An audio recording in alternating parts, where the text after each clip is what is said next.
دجال کا خروج اور حضرت عیسیٰ علیہ السلام کا ظہور۔ قسطنطنیہ اور استنبول دو جگہ کا نام ہے۔ قسطنطنیہ اور استنبول میں امن و امان قائم کرنے میں حضرت مہدی امام مہدی علیہ السلام مصروف ہوں گے۔ اس وقت اطلاع آئے گی کہ دجال ملک شام میں نکل گیا ہے، جس کے ساتھ 70,000 یہودی ہے۔ پھر امام مہدی علیہ السلام شام کی طرف روانہ ہوں گے۔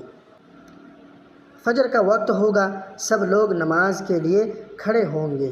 اتنے میں دو فرشتوں کے کندھوں پر سہارا لے کر حضرت عیسیٰ علیہ السلام دمشق کی جامع مسجد کے مشرقی مینارہ پر اتریں گے۔ ایسا معلوم ہوگا کہ سر سے پانی ٹپک رہا ہے۔ حضرت امام مہدی علیہ السلام امامت کے لیے کہیں گے۔ حضرت عیسیٰ علیہ السلام فرمائیں گے، اس امت کو اللہ تعالیٰ نے بڑی عزت سے نوازا ہے، میں مقتدی ہو کر نماز پڑھوں گا۔ حضرت عیسیٰ علیہ السلام صرف ایک نماز عصر یا ایک فجر میں مقتدی ہوں گے، اس کے بعد تمام نمازیوں میں خود امامت فرمائیں گے۔